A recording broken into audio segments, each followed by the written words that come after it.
नमस्कार दोस्तों, आप सभी का स्वागत है हमारे YouTube channel master of physics में। और दोस्तों, आज हम करने वाले हैं divergence of A vector field. ठीक है, तो पीछे मैंने पढ़ लिया था, ग्रेडियंट पढ़ा था। तो आज ग्रेडियंट के हमारे पास दो ऑपरेशन होते हैं। तो पहला आता होता डाइवर्जेंस होता, दूसरा होता कर्ल होता है। ठीक है ना। तो आज हम पढ़ेंगे डाइवर्जेंस ऑफ वेक्टर फील्ड। ठीक है, तो चलो हमारे टॉपिक को स्टार्ट करते हैं। Divergence of vector field is measured as the dot product of del operator and the given vector representing the vector field। तो आपका डाइवर्जेंस क्या होता है?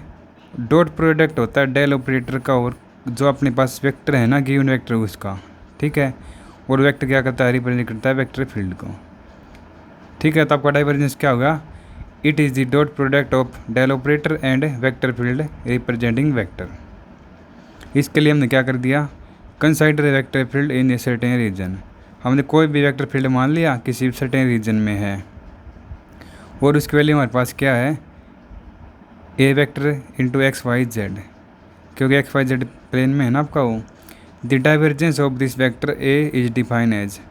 तो डाइवर्जेंस आपका क्या होता है? डॉट प्रोडक्ट होता है डेल ऑपरेटर का और वेक्टर फील्ड का। तो ये आपका है डेल ऑपरेटर और ये आपका वेक्टर फील्ड, दोनों का डॉट प्रोडक्ट हो गया। उसको हम लिखेंगे, हमने पढ़ा था डेल अपना आपका क्या होता है? ये होता है ना। तो लिख दिया हमने, आई कैप्ट कर लिया अपन कर लिया एक्स प्लस जे कैप्ट कर लिया अपन कर ली वाई प्लस के कैप्ट कर लिया अपन कर ली जेड हो गया। इनटू में डॉट प्रोडक्ट के साथ अपना ए को हम क्या लिख सकते हैं? एक्स वाई जेड प्लेन में है आपका, तो क्या हुआ? A x i cap plus a y j cap plus a z k cap हो गया। अब देखेंगे डॉट प्रोडक्ट है तो हम क्या करेंगे? आई की आई वाले के साथ मल्टीप्लाई करेंगे, जे के जे वाले के साथ, के की के वाले के साथ। क्योंकि आपको पता आई का आई के साथ मल्टीप्लाई करेंगे तो भी आपका 1 आएगा, नहीं तो आपका 0 होता है। ठीक है, सेम के साथ आपका 1 आता है, नहीं तो आपका 0 होता है। तो इसका इसके साथ मल्टीप्लाई करेंगे तो आपका क्या? कर ली ए एक्स अपॉन कर ली एक्स प्लस कर ली ए वाई अपन कर ली वाई कर ली ए जेड अपन कर ली जेड। इसकी इसके साथ, इसकी इसके साथ, इसकी इसके साथ। ठीक है, तो ये आपकी इक्वेशन क्या रिप्रेजेंट करती है? आपकी डाइवर्जेंस ऑफ ए आपका क्या है? Vector field in Cartesian coordinate. X y z में तो आपका क्या होगा? कार्टेशियन कोऑर्डिनेट में हो गया। ठीक है, तो ये आपका क्या आ गया? डाइवर्जेंस ऑफ वेक्टर फील्ड आ गया। हो गया ना, ये आ गया। डाइवर्जेंस आपको पता क्या होता है, और ये आपका वेक्टर फील्ड है। इसके बाद देखो आपको क्या है? As the dot product of two vector scalar quantity. आपकी दो वेक्टर का स्केलर प्रोडक्ट है, सॉरी डॉट प्रोडक्ट है दो क्वांटिटी का। ये दो वेक्टर का वो क्या होगी? स्केलर क्वांटिटी होगी। ठीक है ना, ये डॉट प्रोडक्ट है दो वेक्टर्स का, तो आपका क्या होगी? स्केलर क्वांटिटी होगी। और del dot A is equal to क्या? आपकी स्केलर क्वांटिटी, मतलब ये आपका स्केलर क्वांटिटी है, तो आपका डाइवर्जेंस भी क्या होगा? स्केलर क्वांटिटी होगा। इट में पॉजिटिव नेगेटिव और जीरो। तो आपका डाइवर्जेंस आपका क्या हो सकता है? पॉजिटिव नेगेटिव और जीरो तीनों हो सकते हैं। हो गया ये आपका क्या बताया? डॉट प्रोडक्ट है आपका। दो वेक्टर का क्या होता है? स्केलर क्वांटिटी होता है। दो वेक्टर का डॉट प्रोडक्ट स्केलर क्वांटिटी होता है, तो ये भी आपका क्या होगा? स्केलर क्वांटिटी होगा। और डाइवर्जेंस ऑफ वेक्टर भी आपका क्या होगा? स्केलर हो गया। तो और ये आपका क्या हो सकता है? पॉजिटिव नेगेटिव और जीरो तीनों हो सकता है। तो मैथमेटिकली क्या होता है? डाइवर्जेंस ऑफ वेक्टर फील्ड क्या लिख सकते हैं हम? Divergence of vector field A at a point define as volume limit of its surface integral per unit volume as the volume enclose by the surface tends to zero. तो हम divergence को mathematically कैसे लिख सकते हैं? Volume limit of the surface integral. तो हमारा A D S था, ये हमने क्या कर लिया? सरफेस इंटीग्रल लिख दिया। पर यूनिट वॉल्यूम हो गया। Volume enclose by the surface tend to zero, तो आपका ऐसे लिखा जाएगा। ठीक है, डाइवर्जेंस कैसे लिखेंगे हमारा? ये तो आपका क्या होगा? सरफेस इंटीग्रल हो गया, और ये आपका क्या होगा? पर यूनिट वॉल्यूम हो गया इंक्लोज बाय सरफेस, और लिमिट क्या? टेंड्स टू जीरो आपकी। ठीक है, मैथमेटिकली आप इसको डाइवर्जेंस को ऐसे लिखोगे। डेल भी आप क्या है? Volume enclose by the surface और which the integration is taken. और एन वेक्टर क्या देता है? आपका नॉर्मल है, डायरेक्शन देता है। एन वेक्टर कैप्ट क्या है? यूनिट वेक्टर है, नॉर्मल टू डी एस हो गया ये। तो आपको एक बार फिर से बता देता हूँ मोटा मोटा। तो डाइवर्जेंस आपका क्या होता है? डॉट प्रोडक्ट होता है डेल का और आपका जो भी वेक्टर फील्ड गिवन है उसका। ठीक है, तो आपको देख डेल आपके पता है आपको ये होता है, ये अपना का क्या? कोई भी वेक्टर है, तो आपका एक्स वाई जेड प्लेन में खोल दिया आपने, ये बन गया। तो इनका डॉट प्रोडक्ट क्या हो जाएगा? आपका ये हो जाएगा। और ये हमें क्या रिप्रेजेंट करती है? ये इक्वेशन रिप्रेजेंट करती है कि डाइवर्जेंस है ए का वो क्या है, कार्टेशियन कोऑर्डिनेट में है। हो गया। तो मेरे पास इसके बाद क्या बताया इसने, हमारे किसी भी दो वेक्टर का डॉट प्रोडक्ट आपके पास क्या होता है, स्केलर क्वांटिटी होता है। तो ये भी डॉट प्रोडक्ट है दो वेक्टर का, तो ये भी स्केलर क्वांटिटी हो गया। तो डाइवर्जेंस आपका क्या आ गया, वेक्टर का स्केलर क्वांटिटी हो गया। और ये आपका पॉजिटिव, नेगेटिव और जीरो कुछ भी हो सकता है। और मैथमेटिकली डाइवर्जेंस को हम कैसे लिख सकते हैं, लिमिट टेंस टू 0 इंटू में 1/del v। del v का मतलब क्या है, सॉरी हाँ del v, ये आपका क्या है, आपका volume enclose by the surface. ठीक है, जो आपकी वॉल्यूम इंक्लोज है सरफेस है वो है। और ये क्या आपका सरफेस इंटीग्रल है। हो गया। और एन कैप्ट क्या आपका नॉर्मल है ds के, जो आपकी डायरेक्शन बताता है। ठीक है, मैथमेटिकली आपका क्या हो गया, divergence of vector field A define as the volume limit of it surface integral per unit volume हो गया, as the volume close by surface tend to 0। तो ये बताया इन्हें, हमारे वॉल्यूम की लिमिट टेंड टू 0 है और surface integral per unit volume enclose by the surface है। हो गया ये। तो ये था आपका डाइवर्जेंस था। तो आपके पास डाइवर्जेंस पूछेगा तो आपको आप फिजिकल सिग्निफिकेंस भी आपको पता होना चाहिए, क्योंकि इसके साथ क्वेश्चन में हमेशा पूछते हैं। ठीक है, तो इसका फिजिकल सिग्निफिकेंस देखते हैं डाइवर्जेंस का क्या होता है। तो देखो, तो दोस्तों आपको ये हो गया हुआ ना, डेल ऑपरेटर डाइवर्जेंस कैसे निकालते हैं, डेल क्या होता है, ग्रेडियंट क्या होता है, ये आप सीखते रहना। ठीक है, इनके साथ न्यूमेरिकल होते हैं आपके। तो हमारा क्या है, the divergence of vector field represent the net amount of flux linked per unit volume evaluated at a point. तो हमारा डाइवर्जेंस होता है वेक्टर फील्ड का, क्या रिप्रेजेंट करता है, जो हमारी टोटल फ्लक्स है ना, नेट अमाउंट ऑफ फ्लक्स है वॉल्यूम के साथ लिंक्ड है ना, वो क्या बताता है, डाइवर्जेंस बताता है। ठीक है, तो डाइवर्जेंस हमारा क्या होगा, जो हमारा टोटल अमाउंट ऑफ फ्लक्स है ना वॉल्यूम के साथ लिंक्ड है वो बताता है। Where the volume enclose by the close surface around the reference point is taken to the infinitesimally small. तो क्या बताया इसने, डाइवर्जेंस हमारा क्या होगा, क्या रिप्रेजेंट करता है, जो हमारी टोटल अमाउंट ऑफ फ्लक्स है ना लिंक्ड है वॉल्यूम के साथ किसी भी पॉइंट के ऊपर। और वो कहाँ पर है, हमारी volume enclose by the close surface around the reference point is taken to be 0। तो हमारी जो वॉल्यूम है ना क्लोज सरफेस की, वो हम क्या लेके चलेंगे, बहुत इनफाइनाइटली स्मॉल लेके चलेंगे। तो हमारा डाइवर्जेंस क्या होगा, टोटल अमाउंट ऑफ फ्लक्स है ना जो वॉल्यूम के साथ लिंक्ड है वो है, और वॉल्यूम इनक्लोज क्या होगी, बहुत ही स्मॉल होगी। तो इसका फिजिकल मीनिंग क्या होता है डाइवर्जेंस का, आप चालू करेंगे हम। ठीक है, स्टार्ट करेंगे। To explain the physical meaning of divergence, तो इसके लिए हम क्या करेंगे, let us consider that some incompressible fluid like water is flowing through infinite small parallelepiped with sides dx, dy, dz along x, y, z axis respectively. तो इसको express करने के लिए हमने क्या कर दिया, कंसिडर कर लिया एक इनकम्प्रेसिबल फ्लूइड है, इनक्रेसिबल फ्लूइड हमने मान लिया वाटर है, वो हमने कंसिडर कर लिया। और वो किसके अंदर फ्लो कर रहा है, एक स्मॉल पैरेललोपाइड के अंदर फ्लो कर रहा है। ठीक है, और उसकी साइड क्या है, हमारे पास dx है, dy है और dz है। ठीक है, ये हमारा क्या स्मॉल पैरेललोपाइड है, इसके अंदर हमारा क्या है, इनकम्प्रेसिबल फ्लूइड है, मतलब वाटर हमारा क्या कर रहा है, फ्लो कर रहा है। इसकी डायरेक्शन हमारे पास क्या है, dx, dy, dz होगी x, y, z के एक्सिस में। ठीक है, इसके बाद हमारा क्या है, let a be the value of the vector field at the centre P of the parallelopiped. जो हमारा पैरेललोपाइड था बीच में, उसके सेंटर में बिल्कुल हमने वो पी मान लिया, और उसका क्या है हमारे पास, ए उसका है वेक्टर फील्ड है। ठीक है, ये हमारा पैरेललोपाइड के सेंटर में हमने पी पॉइंट मान लिया, और उसका ए हमारे पास क्या मान लिया, हमने वेक्टर फील्ड मान लिया। इसके बाद क्या, and A x, A y, A z हमारे क्या कंपोनेंट हैं ए के along x, y, z axis के। तो हमारा ए हमारा वेक्टर फील्ड था, एक्स, वाई, जेड के एक्सिस में हमारे क्या हो गई, कंपोनेंट हो गए, A x, A y, A z हो गए। इसके बाद क्या हमारा, if curly A x upon curly x is the rate of change of A x along x axis, sorry. तो आपका देख करली A x upon curly x ए क्या है, rate of change of A x है ना किस के अलॉन्ग, एक्स के अलॉन्ग। ठीक है, तो आपका ये होगा पी आर है, देखो P R is equal to 1/2 dx होगा। देखो आप देखें पी आर हमारा यहाँ पर इसमें पॉइंट पी है और आर है। पी आर क्या है, टोटल लेंथ का हाफ है ना, टोटल लेंथ आपकी क्या dx है, तो पी आर क्या है dx/2 होगी, ये आपकी पी आर होगी। D x upon d x क्या हो गया, rate of change of A x in x plane या अलोंग एक्स एक्सिस। तो पी आर आपकी क्या होगी, डी एक्स का हाफ है ना ये, तो 1/2 डी एक्स हो गई, along the positive direction of x हो गया। The change in value of A x from P to R. P to R हमारी देखो, पी टू आर में क्या चेंज आया आपने देख लिया हुआ, रेट ऑफ चेंज देखो, करली A x upon curly x multiply 1/2 D x. तो हमारा ए एक्स में जो चेंज आया ना वो बताया इसने, ठीक है।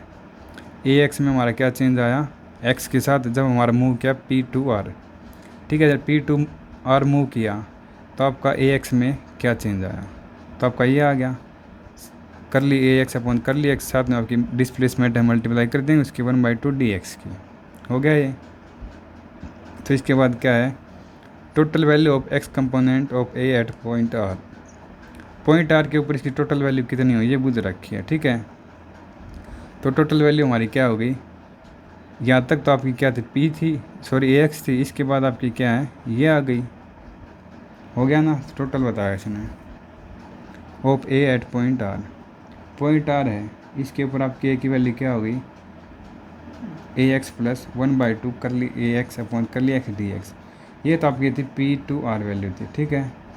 और आपकी आर तक टोटल वैल्यू बताई इसने, टोटल वैल्यू आपकी क्या होगी, ए एक्स प्लस में 1/2 ये होगी, ठीक है, हो गया ये। इसके बाद क्या करें, similarly as the point Q lies along negative direction of x with respect to point P. Similarly हमारे पास पॉइंट क्या है नेगेटिव डायरेक्शन में है अलोंग पी के, जैसे पी का ये हमारा आर पॉजिटिव डायरेक्शन में था, क्या हमारा का इसके पॉजिटिव में नेगेटिव डायरेक्शन में है।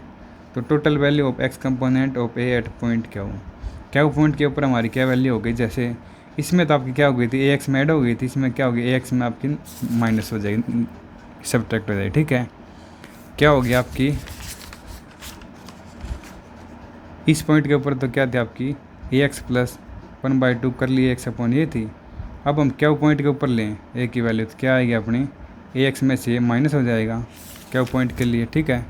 ए एक्स माइनस 1/2 कर ली ए एक्स अपॉन कर ली एक्स डी एक्स हो गया, इतना हो गया। इसके बाद क्या है आपका, since the flux through any small area is given by the product of the area. जो आपका फ्लक्स है ना वो स्मॉल एरिया का कैसे मिलेगा, वो product of area and normal component of vector on this area. तो आपका टोटल फ्लक्स किससे मिलेगा, एरिया और जो आपका नॉर्मल कंपोनेंट है ना उसके प्रोडक्ट से मिलेगा। तो फ्लक्स थ्रो फेस ई एफ जी एच, ई एफ जी एच हमारा कौन सा एरिया, ई एफ जी एच, ये एरिया हमारा कैसे पता चलेगा, ये एरिया इंटू में आपका क्या होगा, इसका क्या था, sorry area product of area into normal component. तो देखो आपका flux through the E F G H outward, तो डी एक्स में आपका कौन सा एरिया है, जो डी एक्स आपका ये है ना, इसमें आपका क्या आया था, ये टोटल वॉल्यूम में आई थी ना, ये इंटू में d y into d z हो गया ठीक है ना, एरिया इंटू नॉर्मल कंपोनेंट, ठीक है। ई एफ जी के आउटवर्ड में आपका क्या होगा, डी एक्स वाला इंटू में d y into d z हो गया। डी वाई डी जेड आपका क्या है, एरिया है ई एफ जी एच का, ठीक है। तो आपका टोटल फ्लक्स क्या था, आपका एरिया और नॉर्मल कंपोनेंट ऑफ वेक्टर का क्या था, प्रोडक्ट था। तो एरिया आपका क्या होगा, डी वाई डी जेड हो गया ई एफ जी एच का, और नॉर्मल कंपोनेंट आपका हो गया ये हो गया। इसी तरह अपना ए बी सी डी का क्या हुआ, ए बी सी डी का एरिया आपका क्या हुआ, इसमें भी डी वाई डी जेड होगा, लेकिन कंपोनेंट आपका क्या है, इसमें क्या पॉइंट के ऊपर अपना नेगेटिव वाला आया था ये, इंटू में डी वाई डी जेड हो गया। ये आपका क्या एरिया है ए बी सी डी का, और ये आपका कंपोनेंट है, ठीक है। इसके बाद देखो हमारा flux is positive when vector is in the same direction as the outward normal. तो क्या हमारा फ्लक्स पॉजिटिव होगा जब हमारा वेक्टर क्या हो, सेम डायरेक्शन में हो एज द आउटवर्ड नॉर्मल, और नेगेटिव होगा जब हमारा अपोजिट डायरेक्शन में हो, ठीक है। फ्लक्स पॉजिटिव कब होगा, जब आपका वेक्टर क्या हो, सेम डायरेक्शन में हो आउटवर्ड में, और नेगेटिव कब होगा, जब वो अपोजिट डायरेक्शन में हो गया ये। इसके बाद हम क्या करेंगे, नेट एक्सेस ऑफ फ्लक्स निकाल लेंगे, लिविंग और diverging from the parallel pipe along x direction.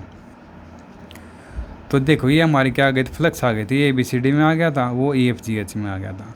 तो तो हम क्या करें, नेट फ्लक्स निकालेंगे जो आपका पैरेलल पाइप में से निकल रहा है, ठीक है ना, एक्स डायरेक्शन में। तो क्या हो जाएगा, इसमें से हम इसको माइनस कर देंगे तो आपका नेट फ्लक्स निकल जाएगा।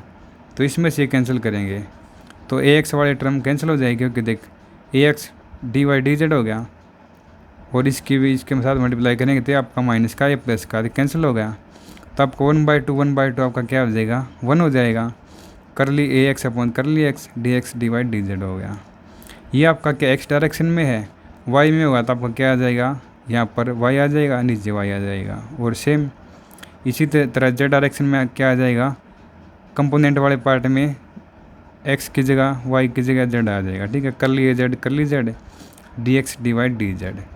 ये आपका क्या तीनों अलग अलग डायरेक्शन में है नेट फ्लक्स। तो टोटल फ्लक्स क्या आ जाएगा पैरेलल पाइप में, जब आपकी volume d x d y d z होगी तो आप तीनों को जोड़ देंगे तो d x d y d z common, तो आपका ये क्या आ गया, टोटल फ्लक्स आ गया, ठीक है।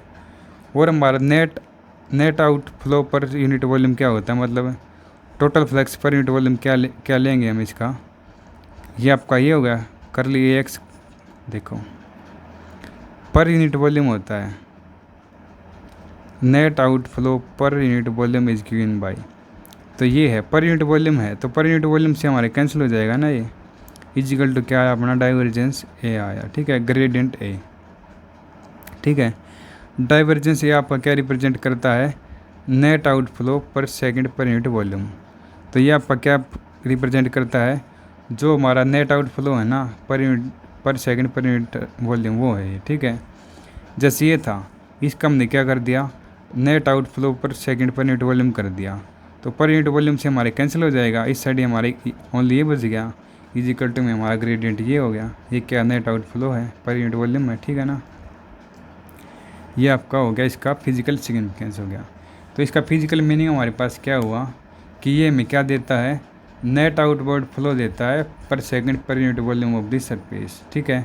तो ये हमें क्या बताता है, ये हमें बताता है नेट आउटवर्ड फ्लो है ना पर सेकंड पर यूनिट वॉल्यूम बताता है किसी भी पॉइंट के ऊपर, ठीक है।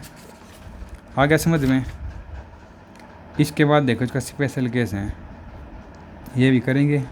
एक बार मैं आपको मोटा मोटा फिर से बता देता हूँ। एक बार देखो इसमें हमने क्या किया था, डाइवर्जेंस था हमारा, डाइवर्जेंस हमें क्या बताता है, नेट अमाउंट ऑफ फ्लक्स बताता है पर यूनिट वॉल्यूम से लिंक्ड है वो, ठीक है ना। और वॉल्यूम आपकी क्या लेंगे, बहुत संभाल लेंगे, ठीक है, पैरेलल पाइप में।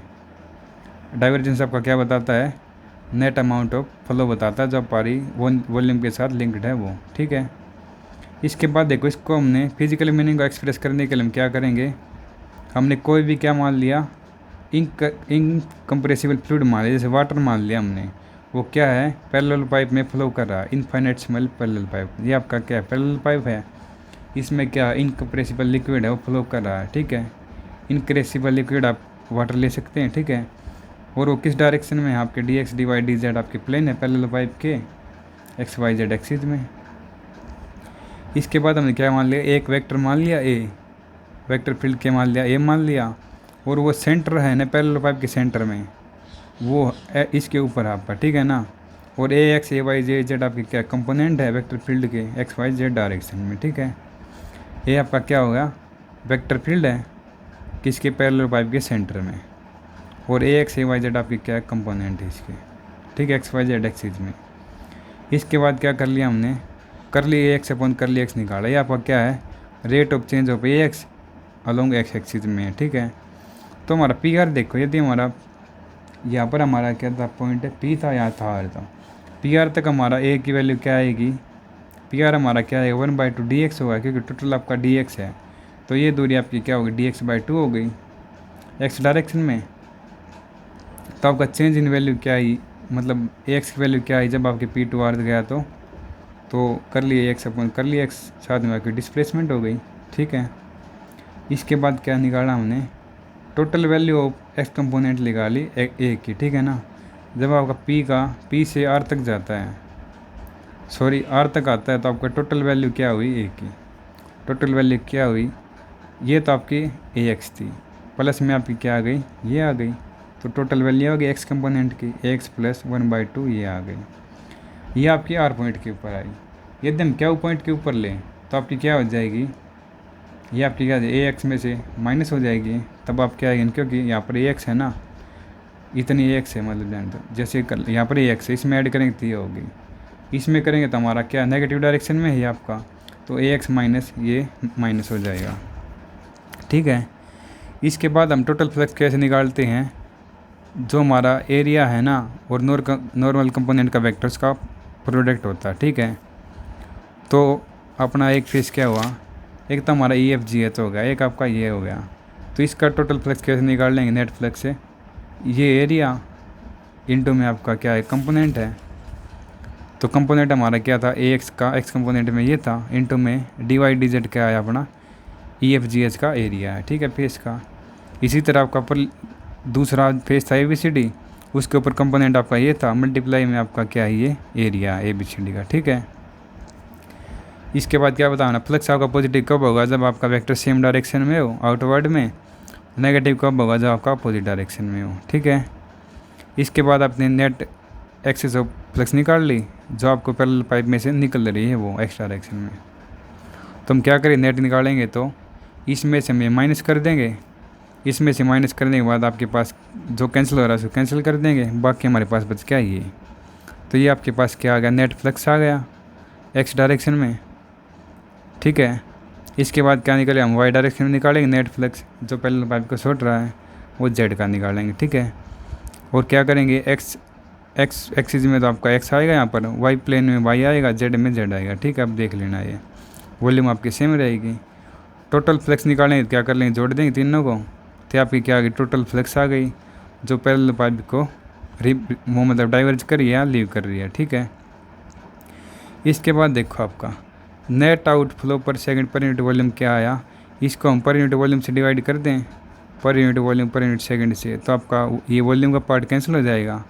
ये आपका क्या रिप्रेजेंट करता है, ग्रेडियंट ए करता है, सॉरी डेल बोल सकते हैं, डाइवर्जेंस ए है ना आपका, ये क्या बताता है आपको, नेट आउटफ्लो पर सेकंड पर यूनिट वॉल्यूम बताता है, और ये इसका फिजिकल सिग्निफिकेंस है। ठीक है, तो फिजिकल मीनिंग इसका क्या आ गया, जो आपका डाइवर्जेंस है ना वेक्टर फील्ड का, वेक्टर फंक्शन का, वो क्या बताता है, नेट आउटवर्ड फ्लो बताता है पर सेकंड पर यूनिट वॉल्यूम का। ठीक है, हो गया नहीं। इसके बाद कुछ स्पेशल केस हैं, पढ़ लेते हैं। आपका डाइवर्जेंस ए पॉजिटिव नेगेटिव और जीरो कब होता है। ठीक है, ये देखेंगे। अब देखो पहला क्या है, if the divergence at point is positive, यदि आपका डाइवर्जेंस है इस पॉइंट के ऊपर आपका पॉजिटिव है। ठीक है, तो ये हमें क्या शो करेगा, ये शो करेगा there is some source of fluid at that point और द फ्लूइड इज एक्सपेंडिंग। तो ये हमें क्या करेगा कि इस पॉइंट के ऊपर आपका क्या है, कोई फ्लूइड का सोर्स है, यानी तो क्या करेंगे, आप फ्लूइड है ना वो क्या करे, एक्सपेंड कर रहा है। ठीक है ना, एक्सपेंड मतलब फैल रहा है। ठीक है, क्या बताया, डाइवर्जेंस आपका पॉजिटिव है, तो इसका मतलब आपके पास क्या है, जो आपका फ्लूइड है वो क्या कर रहा है, एक्सपेंड कर रहा है। ठीक है, या क्या बता रहा है, इस पॉइंट के ऊपर आपका क्या है, फ्लूइड का कोई सोर्स है। इसके बाद क्या है, यदि आपका डाइवर्जेंस नेगेटिव हो तो इसका मतलब क्या है, आपका फ्लूइड क्या कर रहा है, कॉन्ट्रैक्ट कर रहा है, मतलब सिकुड़ रहा है। ठीक है, पॉजिटिव होगा फ्लूइड आपका एक्सपेंड करेगा, और नेगेटिव है तो आपका फ्लूइड क्या करेगा, एक्सपेंड करेगा, सॉरी कॉन्ट्रैक्ट करेगा। ठीक है, मतलब सिकुड़ेगा। हो गया ये। और क्या हो सकता है, यदि आपका नेगेटिव है तो हम ये भी कह सकते हैं कि आपका फ्लूइड के ऊपर क्या है, मतलब सिंक के ऊपर आपका क्या है, फ्लूइड है कुछ, उसमें क्या है, कुछ सोर्स के ऊपर आपका फ्लूइड है, ये था। ठीक है, आपका डाइवर्जेंस जीरो कब होगा, यदि आपका डाइवर्जेंस जीरो है तो हमें क्या शो करेगा, neither a source nor a sink exist at that point. यदि आपका जीरो तो हमें क्या शो करेगा, ना तो हमारे पास सोर्स और ना सिंक इस पॉइंट के ऊपर एग्जिस्ट कर रहे हैं। ठीक है ना, कि हमारे पॉइंट के ऊपर ना तो सोर्स एग्जिस्ट करेगा ना आपका सिंक एग्जिस्ट करेगा। इसका और क्या कह सकते हैं हम, जो हमारा फ्लूइड एंटर कर रहा है ना वो क्या होगा, जो फ्लूइड लीव कर रहा है उसके इक्वल होगा आपका। ठीक है, there is no change in density of fluid, और डेंसिटी में ऑफ फ्लूइड में आपका कोई चेंज नहीं होगा। इस कंडीशन को आप क्या कहते हैं, इक्वेशन ऑफ कंटिन्यूटी कहते हैं। It is also known the fluid is incompressible. तो देखो ये तीनों को हम रिलेट करेंगे थोड़ा थोड़ा। देखो आपका डाइवर्जेंस पॉजिटिव था तो इसका मतलब क्या था, आपके पॉइंट के ऊपर क्या था, सम सोर्स ऑफ फ्लूइड था। ठीक है ना, और क्या था, आपका फ्लूइड क्या कर रहा था, एक्सपेंड कर रहा था। यदि आपका डाइवर्जेंस नेगेटिव हो जाता है तो उसमें क्या था, उस पॉइंट के ऊपर आपका क्या था, समथिंग ऑफ फ्लूइड था, उसमें सोर्स था, और इसमें आपका फ्लूइड क्या कर रहा है, कॉन्टैक्ट कर रहा है। और यदि आपका जीरो हो जाएगा मतलब इन्हें कोसा नहीं करेगा, तो इन्हें क्या बताया है, ना तो पॉइंट के ऊपर सिंक है ना आपका सोर्स है, ठीक है। और क्या है, जो आपका फ्लूइड एंटर कर रहा है ना वो इक्वल है जो लीव कर रहा है उसके ऊपर। तो आपका कोई भी चीज़ नहीं होगा डेंसिटी में, और उसको हम क्या कह सकते हैं, इक्वेशन ऑफ कंटिन्यूटी कहते हैं, ठीक है। तो इसने बता रखा है पॉजिटिव डाइवर्जेंस आपका बाहर की तरफ होगा, नेगेटिव अंदर की तरफ होगा, जीरो आपका ऐसे जाएगा, ठीक है। डाइवर्जेंस ऑफ मैग्नेटिक फील्ड वेनिसीज, आपका डाइवर्जेंस ऑफ मैग्नेटिक फील्ड क्या होगा, वेनिसीज होगा मतलब जीरो होगा। Therefore magnetic line of force from the close curve such vector field are called solenoid field. तो इसने क्या बताया, आपका मैग्नेटिक फील्ड का डाइवर्जेंस क्या होता है, जीरो होता है, सिंपल ही है। और इसको हम क्या कह सकते हैं, सोलेनोइड फील्ड भी कह सकते हैं। इसके बाद क्या है, in case of electric field across a capacitor, एक कैपेसिटर के अक्रॉस आपका इलेक्ट्रिक फील्ड है ना वो लेंगे हम, ठीक है। The electric flux line terminates on the boundary surface of the capacitor. तो आपकी जो इलेक्ट्रिक फ्लक्स लाइन है ना वो क्या करेंगे, बाउंड्री सरफेस के ऊपर क्या करेंगे, टर्मिनेट्स करेंगे। Therefore amount of electric flux diverging from given volume in electric field is equal to the amount of flux diverging from surface which enclose that volume. तो देखो इसका मीनिंग क्या है, जो हमारा इलेक्ट्रिक फ्लक्स की अमाउंट है डाइवर्ज कर रही है गिवन वॉल्यूम में, वो किसके इक्वल है, किसके इक्वल है, हमारा जो हमारी फ्लक्स है ना सरफेस के ऊपर से डाइवर्ज कर रही है उसके इक्वल है, ठीक है ना। तो क्या बताया इसने, जो हमारा कैपेसिटर के अलावा हम इलेक्ट्रिक फील्ड लेते हैं ना उसका केस हमारे पास, जो इलेक्ट्रिक फ्लक्स लाइन हमारी टर्मिनेट हुई बाउंड्री ऑफ सरफेस के ऊपर, वो केस लिया हमने, ठीक है। तो हमारा क्या बताया, जो हमारा नेट अमाउंट है ना इलेक्ट्रिक फ्लक्स की, जो वॉल्यूम में से डाइवर्ज कर रही है वो किसके इक्वल होगी, जो हमारा फ्लक्स है ना अमाउंट वो क्या कर रहा है, सरफेस के ऊपर से डाइवर्ज हो रही है उसमें, ठीक है, उसके इक्वल होगी। क्या है, जो अमाउंट हमारी इलेक्ट्रिक फ्लक्स की वॉल्यूम में से डाइवर्ज कर रही है ना वो किसके इक्वल है, उस फ्लक्स के इक्वल है जो हमारी सरफेस के ऊपर से डाइवर्ज कर रही है उसके ऊपर, ठीक है। आगे समझ में क्या अंतर दोनों में, ये तो हमारा क्या है, फ्लक्स वॉल्यूम के अंदर डाइवर्ज कर रहा है वो है, और किसके इक्वल है, जो हमारा फ्लक्स है सरफेस के ऊपर से डाइवर्ज कर रहा है उसके इक्वल है, ठीक है ना। हो गया ना आपके ये, तो ये आपके थे स्पेशल केस। तो ये हो गया आपका डाइवर्जेंस का कंप्लीट टॉपिक। तो आपका एग्जाम में पूछे तो आपको बताना है डाइवर्जेंस के ये बताना है, और साथ में इसका फिजिकल सिग्निफिकेंस बताना है, ठीक है। स्पेशल केस बताओ तो ठीक है, ना बताओ तो भी कोई बात नहीं है, ठीक है, लेकिन आपको पता होना चाहिए कब क्या होता है, ठीक है। तो आपका टॉपिक हो कंप्लीट, आई होप आपको समझ में आया होगा। यदि आपको हमारा पढ़ा हुआ समझ में आता है तो आप हमारे चैनल को सब्सक्राइब और वीडियो को लाइक कर सकते हैं।